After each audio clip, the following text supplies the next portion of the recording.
Morning, everybody. My name is Michael McNiven. It's a pleasure for me to be here at this center and also part of this event. I work at Cumberland Advisors, and one of the things I've done in the past, it has nothing to do with Cumberland Advisors, is I was a graduate research assistant for a professor at BYU who was studying social responsibility and essentially doing well financially by doing good. So I spent some time on this subject and enjoyed it, and got to see how you can, in fact, create viable business relationships with people across the spectrum of capabilities. And so I'm happy that we start here with this panel. It was already a robust panel before we found out a few minutes ago that we were going to adjust it a little bit. So let me just introduce, first off, I want to let you know that we are going to have Steve Sexauer of Allianz. He's going to take the first slot here, and he's going to introduce another person or so, and then we will move to the balance of our panel, which will follow Troy D'Ambrosio from the University of Utah Lassonde Entrepreneur Institute, and then to Brent Johnson of Intermountain Healthcare, who's a supply chain enthusiast, is what I can figure out.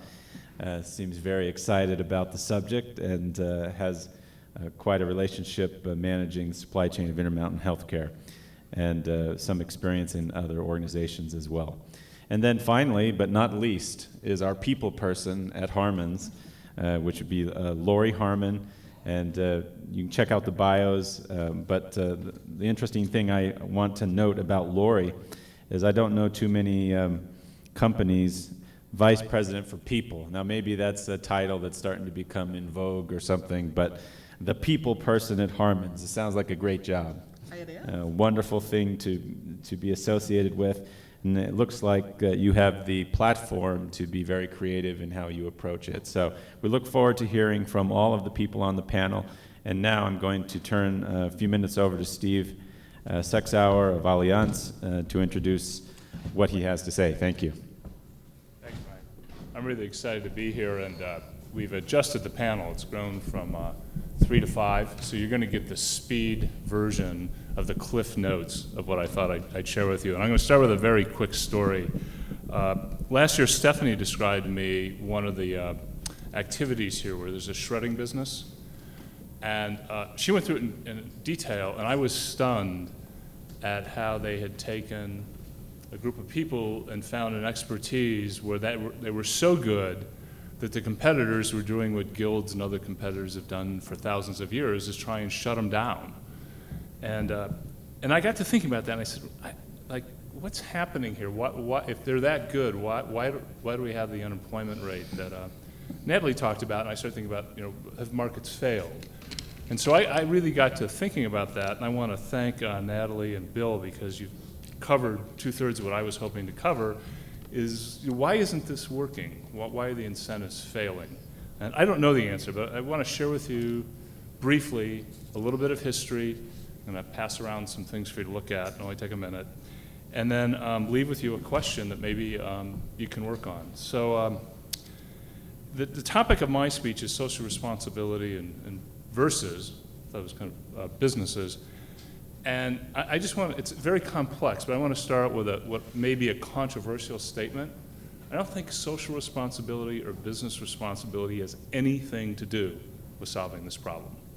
I know that's a bit of a strong statement, but if you really can employ these blocks of people after making an investment in them that creates benefit, you ought to do it. So the question I ask myself is, what's happening? So all of a sudden you have questions, and we're going to call him Brian Dawson in a minute because he tries to measure these things.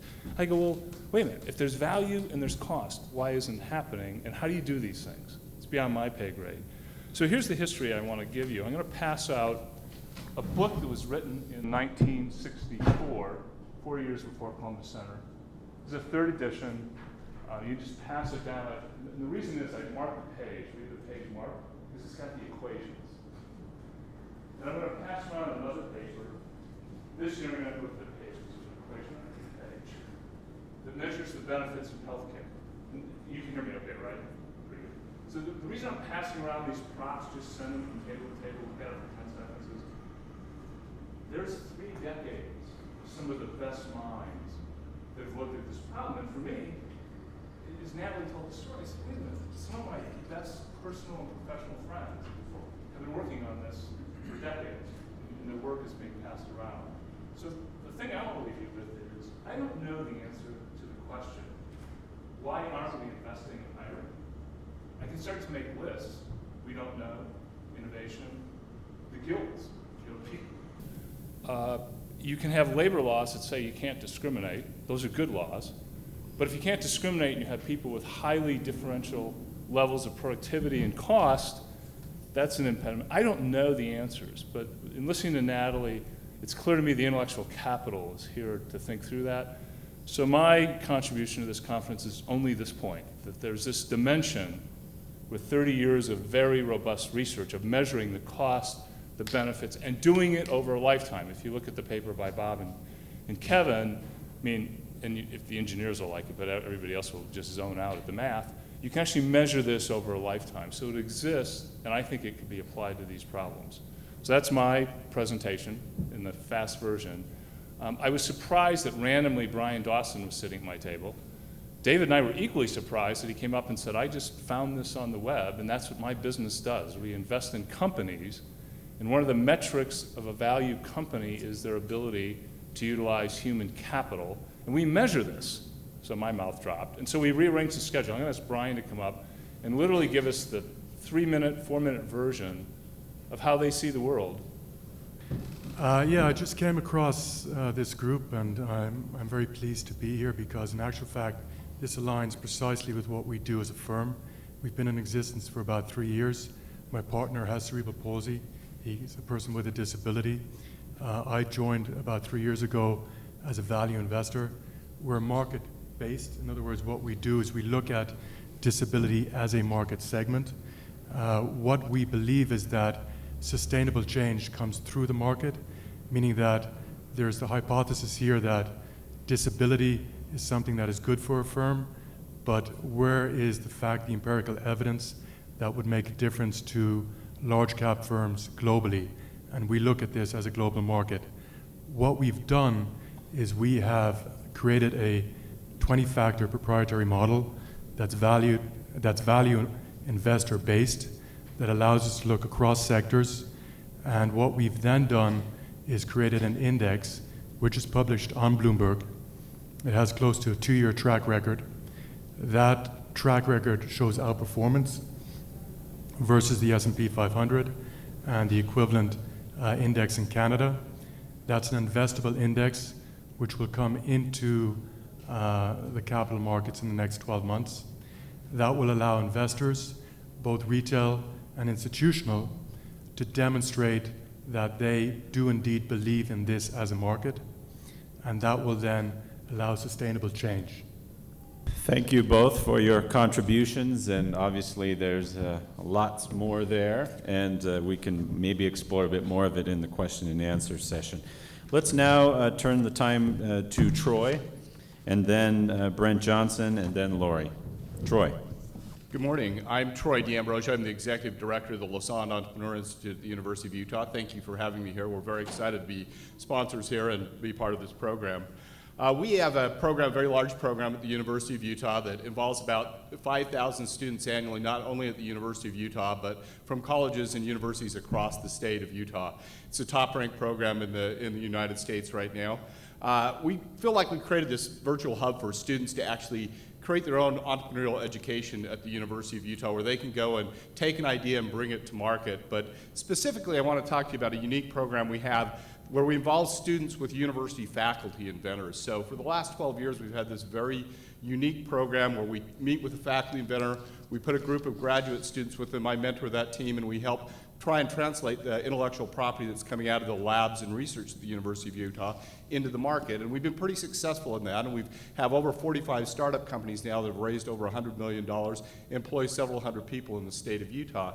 2 summers ago, I had a couple of faculty inventors, Scott and Cheryl Wright, come to me with a project, a research project they've been working on, which is really different space than we had normally worked in. Usually we're working in medical devices or quantum nanocrystals or big data projects, but they had been working with, started a program called iStar, where they had been working with people on the autism spectrum using 3D modeling software and giving them vocational skills. And if you notice this mission statement, this thing that really struck me about this, nowhere is it's mentioned autism, nowhere is mentioned disability. It's all very positive, very strength-based about what we could do with people on the autism spectrum.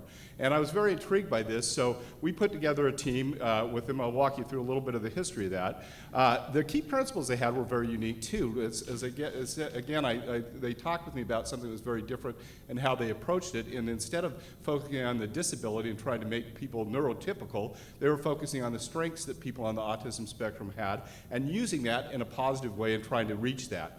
They did acknowledge that certain challenges, but they also saw that people with autism on the autism spectrum learn visually, spatially, and they have a number of strengths and abilities that if we could figure out how to tap into it might provide something really unique. What they did is they have a program where they really they figure what are the strengths, how do they tap into those. They started using 3D modeling software because they identified that people on the autism spectrum really learn visually, spatially. They started creating mentor programs to train these students and tapping into the creative side, and we've had great support from Universal Creative and Steve Gross to do this. And so what they did was put together a process and teach students and get to become very well trained in using a program called SketchUp, which was originally provided by Google and now spun out into another company called Trimble. And their goal was to create jobs for people, to get them trained in a technical skill to be able to be employable and with people on the autism spectrum. So it was a very unique approach. And so they came to us after they'd had a very successful track record. They brought Google in and got a grant from Google, had a seminar at the University of Utah and another one when they formed iStar, published some research on it, so they had results in peer-reviewed publications and continued to add additional workshops and publications. What they came to us with is this idea is, could they make this expandable and extensible? Could they take this out into the market and grow it beyond just the University of Utah and what we were doing here? Could they take their program and put it in a box and give it to other communities to be able to use this to train people with autism spectrum and get them jobs? So we put together a team of students. So I put together 3 graduate students, 2 MBA students, and a bioengineering student with a PhD in bioengineering. And we went through our usual process that we look when we look at a technology. And we found some interesting things. So the first thing we found is that most programs for people on autism spectrum are focused on young children, preschool and early school age children. And it's really to try and mainstream them, get them and take what's wrong with them, focus them, get them mainstream, and get them into the public school system. But the public school system, as we know, is tough for most kids to adapt to, but is also very difficult for people on the autism spectrum to be able to learn in that. And then the thing we really found is that as they get it through high school and they age out of this public school system, that they just fall off a cliff. There's really no transitional service there for that. And we found that actually a number of publications that show that people with autism spectrum have a higher rate of unemployment than people with other types of disabilities. And so we felt that there was an opportunity to create a company around here. And what we really found in the market out there was that while you had this program that was taking kids through high school and then dropping off the cliff, that out in the market, there was great market drivers that were saying, we recognize that these people have talent and can be add to our companies, be contributors to a society, and be very valued employees. So we felt there was a real opportunity here. We formed a company called Neuroversity, and this afternoon after lunch, you're going to get to see some things that we're doing right now here with Columbus. So last summer, I actually was here at Columbus Community Center for another thing, and happened to sit down and talk to Stephanie and said, are you doing anything with people on the autism spectrum? And she said, no, we've never been able to figure out what to do there. And I said, well, I'm working with these university faculty and vendors and the researchers that have developed this vocational training program for people with autism spectrum. We're looking for a place to do a pilot project and see if we can work this into a vocational training program. So just a couple of things that since we formed the company, we've had some incredible milestone successes. We've had Temple Granum out here, who is a leading advocate for people with autism spectrum disorders, and been here to see our program. Google's continued to support us. SketchUp has continued to support us. We've been able to do a crowdsourced funding on Rocket Hub. The Utah Autism Foundation seed funded the company, and the Governor's Office of Economic Development matched that seed funding. And we've since run 4 programs outside of the state of Utah, or 3 outside of the state of Utah, and 1 here again, to see if we could expand that and take it to other communities. When I met with Stephanie, I said, what could our business plan be? What is our business model? Because we wanted to look at this as an opportunity to be a sustainable enterprise with a social mission to it. So I had 2 graduate students work over the last year coming up with a program, a pilot project between Neuroversity and Columbus, and then identifying customers that would use 3D modeling services. And was there an outsourced opportunity that we could train people, have them work here at Columbus doing 3D modeling for different businesses? And we interviewed several dozen architectural firms, construction firms, engineering firms, and we found a great opportunity there, particularly with construction firms. So Big D and Oakland Construction agreed to come in to help us with the pilot project. So this is kind of what we're running right now across the parking lot. We're running this pilot project where we have a couple of projects from Big D and Oakland. We have students here from the Salt Lake City High School district coming in there with autism spectrum. They're being trained in SketchUp. We're working through the whole process of getting them to go from just learning SketchUp to actually delivering a product that's commercially viable for one of our customers. And so we had 26 parents respond to a call that would commit 2 weeks of time during the summer to be here with their kids.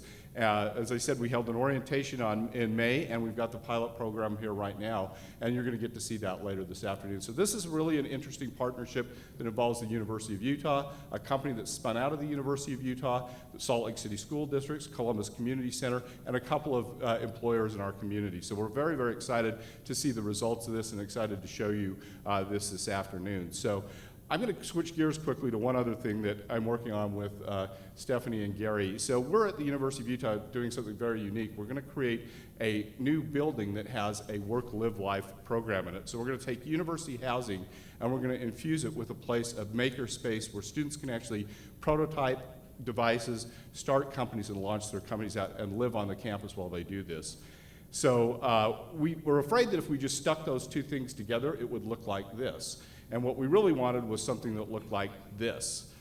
So what we did was we interviewed a whole bunch of students and asked them how would they want to live and what would they want to live in. So we took their input and said, what would it look like? And we gave them we did about 20 workshops with over 1,000 students, and we said, well, what they want to do is have spaces like this actually infused in the living spaces that they're at. So they don't want to just separate where they work and where they live. They actually want it built into the places where they sleep and where they work, so they can stay with the program 24 hours a day.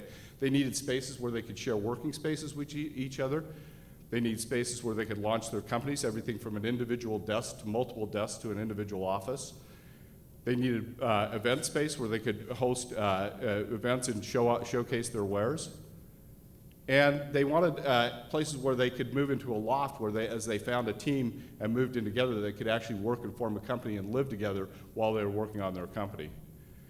And then they, like I said, they wanted spaces that were themed around maybe video gaming, biotechnology, around digital media. And they wanted to have some really kind of interesting living facilities. So these are actually living pods, individual living pods that we're going to put in a big open floor like this where the workspace will be here, but they'll actually live in individual rooms within that. And the reason I'm working, this is the final rendering of the building at the University of Utah campus. What we're talking with Gary and Stephanie about is all of the work that we've done with our designers and architects of working on a living workspace for people with disabilities and taking much of the things we've learned at the University of Utah and working with them on a new facility they're looking at building. And then also taking the concept of these students that we're working with right now that are doing design work for construction, for the construction community, to be able to have them actually work and design the place that they would want to live in and take it from their point of view. So I'm very happy to be here and tell you about it. Thank you for having me, and we look forward to showing you about Neuroversity later this afternoon. Good morning. Brent Johnson from Intermountain Healthcare. As I'm thinking about the few things that I want to say and just being here, just some other thoughts came to mind. And one is that I pay tribute to everybody that's in the room today. If you think about what you're doing, we all have real jobs, we all have other things that we live for, yet we're taking a few minutes out of our life to help the road behind us be better than what we found it. I pay tribute to Gary and Stephanie and their staffs, all the board and all the volunteer. I mean, let me give it another perspective. We're all gonna die, right? On our deathbed, how many of us do you think are going to say, you know what? I wish I would have spent more time at work. It's not gonna happen. I wish I would have made more money. It's probably not gonna happen. I wish I would have made more money to pay more shareholders, bigger dividends. That would, oh, I wish I would have done that. You know, that's not gonna be something we say on our deathbed.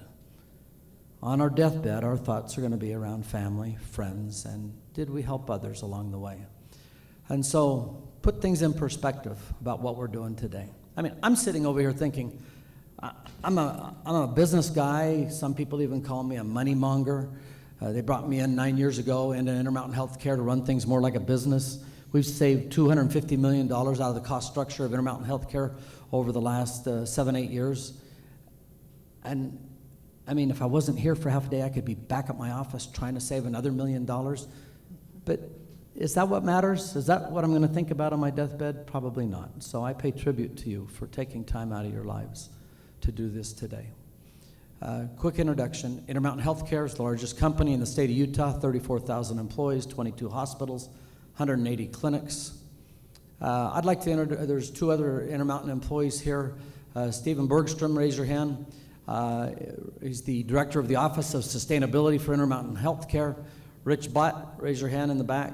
He's the director of Central Laundry, which has an integral story with what we're talking about here.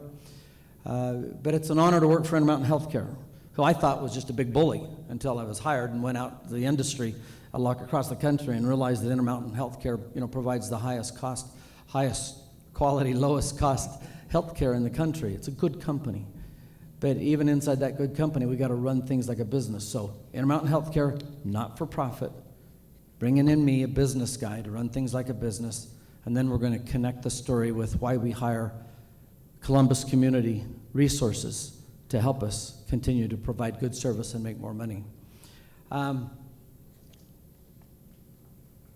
We have a 8-year relationship with Columbus Community out at the Central Laundry.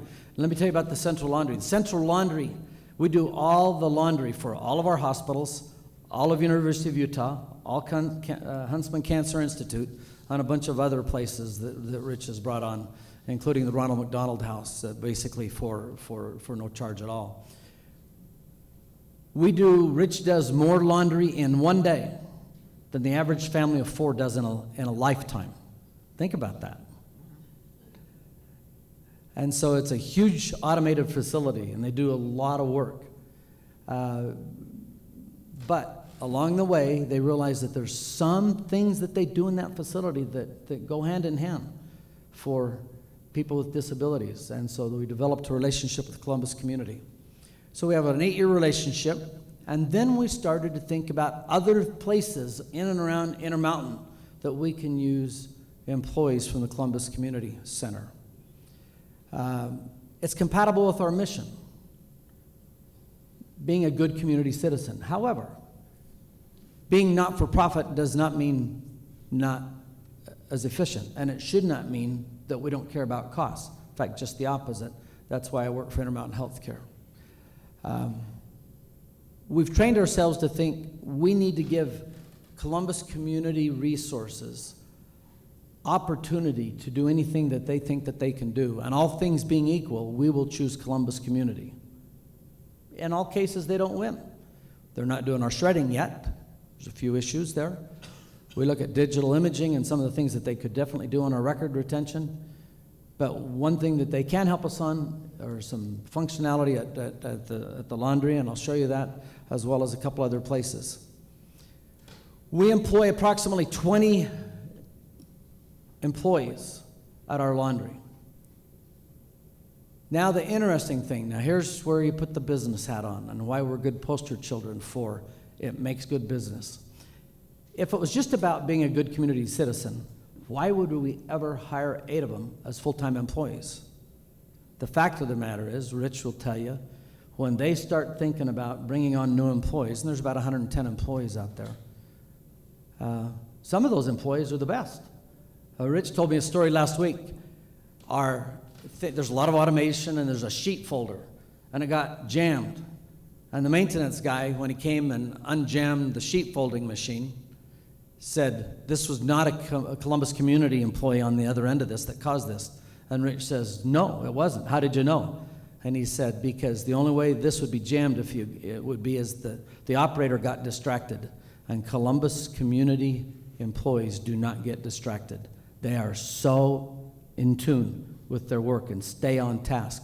And that's an interesting assessment of the opportunities for people disabled. But if we've hired 8 of them, that's a sign that it also makes good business.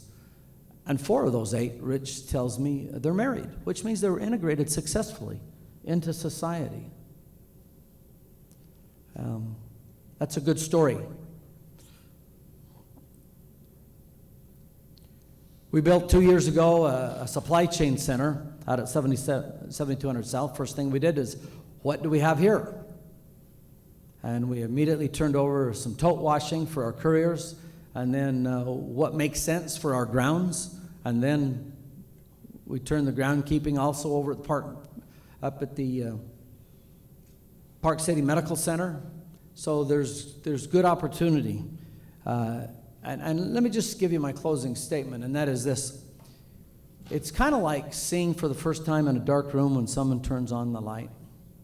In for-profit companies or big companies like Intermountain Healthcare, you don't have time to find where there's opportunities for people with disabilities to add value. But when you do, it's an exhilarating, it's exciting, you realize it's the right thing to do, and it makes good business. But until you start looking at them with the lights on, many of us in business go through life with the lights off. Turn on the lights like we are at Intermountain Healthcare. Any company can turn on the lights and start looking for opportunities for disability people to work and add value. It makes good business. It's the right thing to do for our missions. And when we die, this is one of the things we're going to be glad we spent time doing. Thank you. Good morning. I'm Laurie Harmon from Harmon's. I guess you figured that out. I'm just going to tell you, I'm not sure how much you guys know about Harmon's. I've worked there for 40 years. I started when I was 17 in high school and have worked there ever since. I planned on being a nurse, but that didn't work out. But I love my job. In 1932 is when Harmon's actually began by Jake and Irene Harmon. And they established it with humble beginnings, like probably every business did at that time, as a produce stand on 33rd and Main, so right near here. And it was called the Market Spot. It was mostly a produce stand, but as customers asked for more things, they would bring more things in. And they lived in the back of the business. It was just sort of a little we have a picture of it at the office, but it was like an open air sort of thing, but they could pull the shades or sides down for the winter and stuff.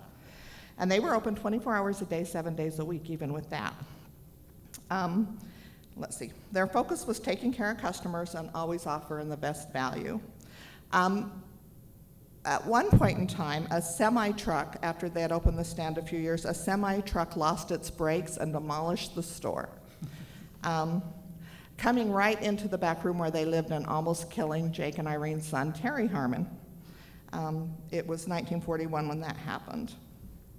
So they decided to rebuild, and they went to look at different locations. And Jake owned some property on 3500 South and 4000 West in Granger at the time.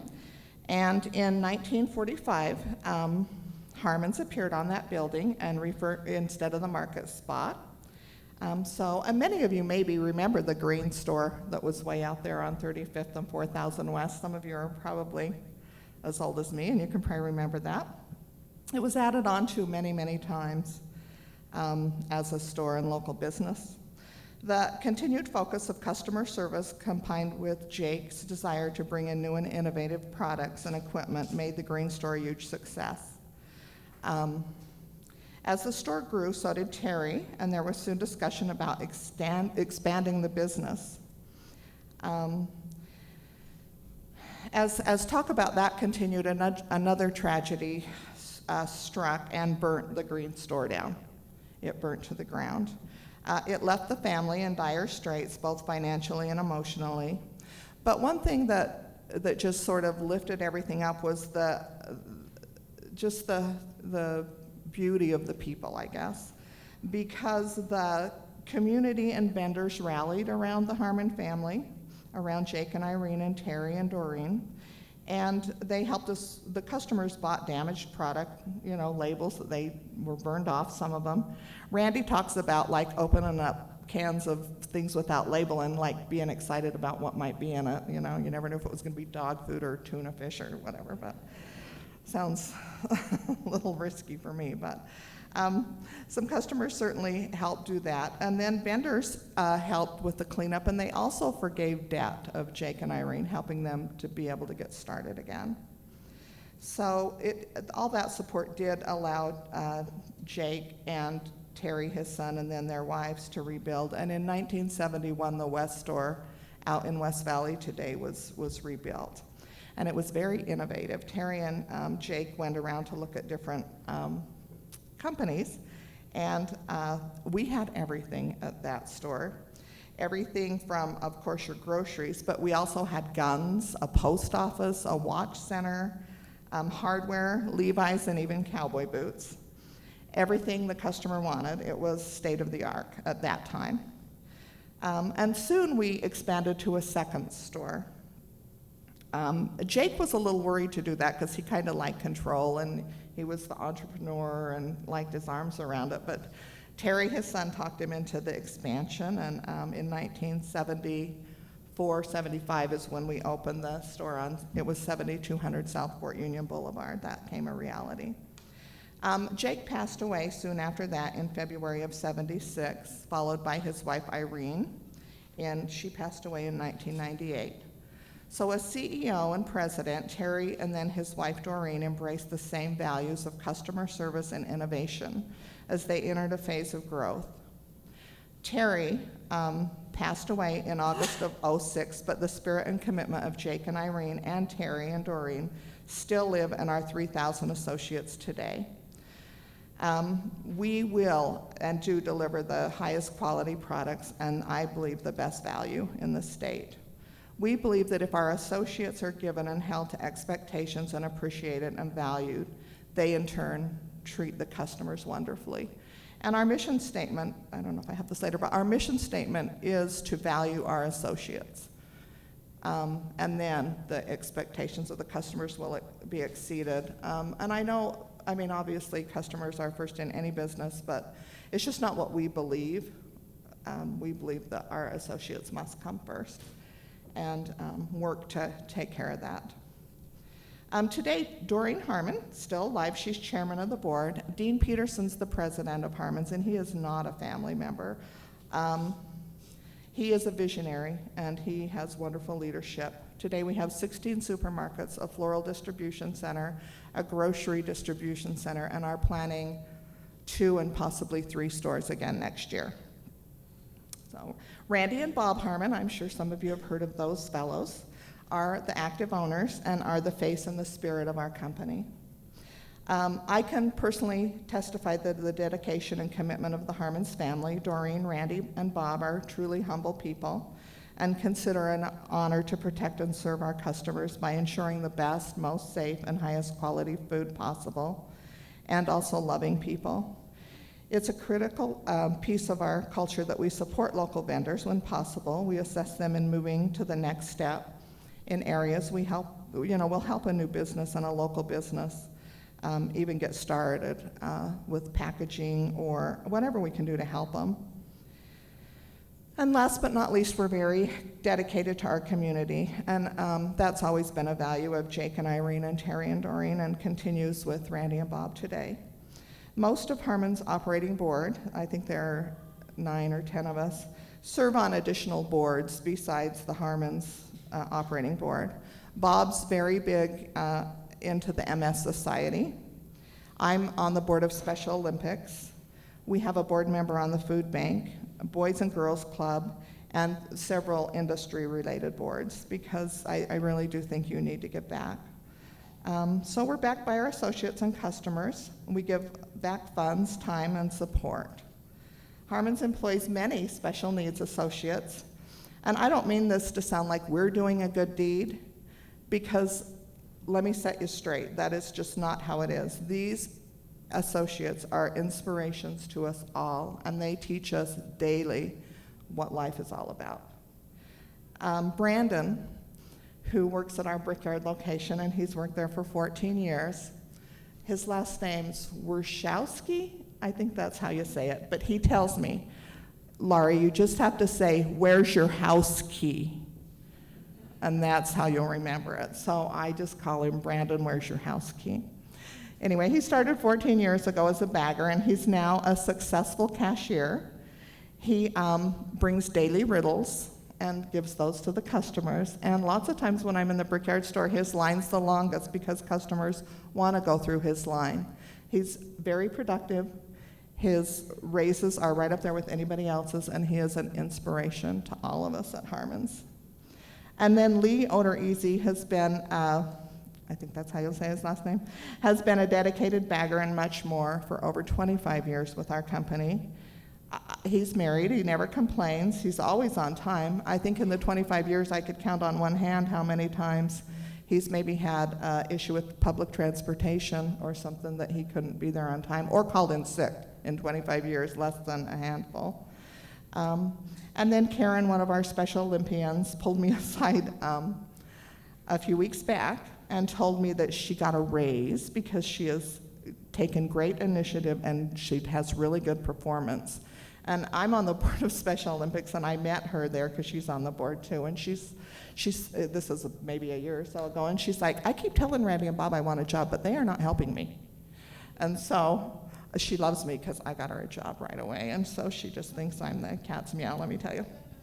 So I could go on and on about all of these wonderful dedicated associates. And of course, we're proud to be associated with Columbus Community, and we do some special projects with them and looking forward to doing more. So I'm proud to be Vice President for People here at Harmon's. We believe that culture is created through honesty in product, relationships, and interactions based on sincerity, love, and kindness. And that gives us a better culture. I do believe people gravitate to where they feel good, whether they know it or not. If so inclined, you might later want to check out our website, harmonsgrocery.com. I have Mindy and Amber here today, and Mindy's from marketing and Amber's in the people department too. And there is a video about our entrepreneurship. I'm kind of humble about it. We don't really go out and brag about it, but I guess marketing's put together something, so if you would like more information about what Harmon's contributes, you're certainly welcome to watch that later. Thank you. Well, thanks to our panelists. We've had a lot to think about, actually. All of our panelists, and also Brian, who joined us, have given us unique perspectives. We've heard a little bit from the conceptual framework. Steve Sexauer has sent around some of the thinking that's gone into this. We've also heard about an index that's published on Bloomberg, which is trying to quantify this type of information. What Troy brought to us was very interesting, full scale in its approach, and we also heard a lot how a major hospital system is implementing, and also how the Harmon group is working. I find it interesting that there is when we see the Columbus Center thing, sign here, it says entrepreneurs of the human spirit. Isn't that what it's all about, right? The human spirit and promoting human flourishing. And that's something that always speaks to me of how can I, in my daily life, promote human flourishing? How can the human person have value and be promoted? How can we promote independence, industry, thrift, and self-respect? And do it in a way that's sustainable and promotable. And that's, we've heard some of that. We have time for 2 questions. And then I'm going to turn the time over to David Kotok for a little bit of housekeeping for a few minutes before the next panel. So we've had lots of good information presented, and we have time for a question or two. Would anyone like to ask a question? Thank you. Please state your name. So the question is, how are you quantifying, evaluating, and monitoring the success levels of those with special needs who are being employed? We do a value analysis, a business case for every time we hire more employees, and if it makes sense compared to the alternative, we do it. But remember what I said, the best test is when we take some of those employees and hire them. You would never hire them when you're comparing them to other people unless they were very competitive, if not better than other people. So putting your money where your mouth is hiring them as employees with the, the overhead that comes with it and the long-term commitment. Rich, when you hire more, because sometimes there's been 12, now there's 20, you just know there's certain activities that they're better at than most, or the same as, and so then we want to. Anything else? Their productivity and their quality is better along with everybody else's. They're always raising the bar. That's a quick answer from Intermountain. Well, and I would say, as far as Harmon's, I don't think we really evaluate them any different than we would somebody without a disability. I mean, I think you have to look at more than just productivity. Well, I guess you need to think about what productivity is, because, I mean, I'm not a numbers person. I'm sure my CFO would like to strangle me sometimes because I don't know numbers at all. But what is productivity? Because if we measure what a cashier does, and we can look at items scanned per minute, and does their drawer balance, and yeah, we measure all that. But I think the highest thing should be if I stand there and see more people in Brandon's line, and they're having a good interaction with him and getting taken care of. I mean, so when we look at what makes a successful cashier and what criteria are we going to get put together for their success and for their raises, it should be just as much on the human spirit and things they bring than if they scan so many items per minute, which you can scan a lot of items per minute and kind of not be that nice. So I think it's a bigger picture than the numbers, quite honestly. And Amber, I don't know, Amber's in the recruiting and training and development. Do you have anything to add?